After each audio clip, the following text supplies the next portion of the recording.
വളരെ സമ്പന്നമായ അധ്യക്ഷവേദിക്കും ഭക്തജനങ്ങൾക്കും ജഗദീഷിനെ ജഗദീഷാക്കിയ എന്റെ പ്രിയമുള്ളവർക്കും വിനീതമായ നമസ്കാരം. വളരെ സന്തോഷത്തോടെ അഭിമാനത്തോടെയാണ് ഞാൻ ഈ ചടങ്ങിൽ സംബന്ധിക്കുന്നത്. പ്രധാനപ്പെട്ട ഒരു കാരണം, എൻ്റെ ജ്യേഷ്ഠനെ പോലെ ഞാൻ കരുതുന്ന സിനിമാ രംഗത്തേക്ക് ഞാൻ കടന്നു വന്നപ്പോൾ എനിക്ക് വേണ്ട പ്രോത്സാഹനം തന്ന ഗുരുവിനെ പോലെ ഞാൻ കണക്കാക്കുന്ന മലയാളത്തിന്റെ എന്നല്ല ലോക സിനിമയിലെ ഏറ്റവും നല്ല സ്വഭാവ നടന്മാരുടെ പട്ടികയിൽ ഒരാളായ ശ്രീ ജഗദീഷ് ശ്രീകുമാറിന്റെ സാന്നിധ്യമാണ് പ്രധാനപ്പെട്ട കാരണം. അമ്പിളി ചേട്ടൻ എന്ന് ഞങ്ങൾ വിളിക്കും സ്നേഹത്തോടെ. ജഗദീഷ് ചേട്ടന്റെ ആയിരക്കണക്കിന് കഥാപാത്രങ്ങൾ, 1000 സിനിമകൾ പൂർത്തിയാക്കിയതിന്റെ ഒരു ചടങ്ങ് അദ്ദേഹത്തിന്റെ നാട്ടിൽ വെച്ച് ജഗതിയിൽ വെച്ച് നടന്നപ്പോൾ അതിൽ പങ്കെടുക്കാനുള്ള ഭാഗ്യം എനിക്കുണ്ടായി. വേൾഡ് സിനിമയിൽ തന്നെ ഒരു റെക്കോർഡിന്റെ ഉടമയാണ് ശ്രീ ജഗദീഷ് ശ്രീകുമാർ.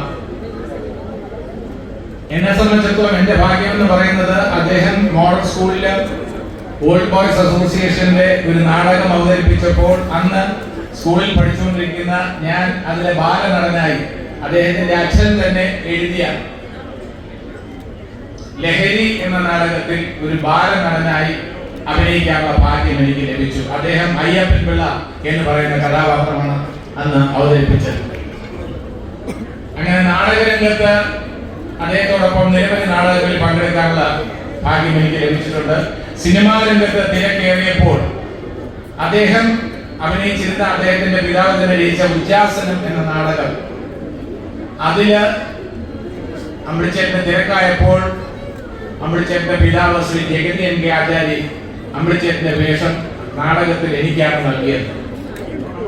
അതേപോലെ സിനിമയിൽ പല സിനിമകളിലും പകരക്കാരനായി ജഗതി ശ്രീകുമാറിന് പകരക്കാരനായി എന്നെ കാസ്റ്റ് ചെയ്തിട്ടുണ്ട്. അദ്ദേഹത്തിന്റെ തിരക്ക് കാരണം മലയാള സിനിമയിൽ ഏറ്റവും തിരക്കുള്ള 2 അഭിനേതാക്കളായിരുന്നു ജഗതി ചേട്ടനും സുകുമാരൻ ചേച്ചി.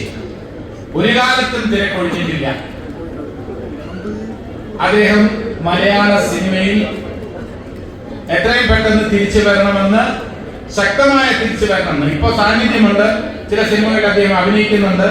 അങ്ങനെയല്ല, വെറും സാന്നിധ്യമല്ലാതെ കഥാപാത്ര ആവിഷ്കാരത്തിലൂടെ ശക്തമായ സാന്നിധ്യം അദ്ദേഹത്തിന് ഉണ്ടാക്കാൻ കഴിയട്ടെ എന്ന് ശ്രീകൃഷ്ണ ഭഗവാനോട് ഞാൻ പ്രാർത്ഥിക്കുക.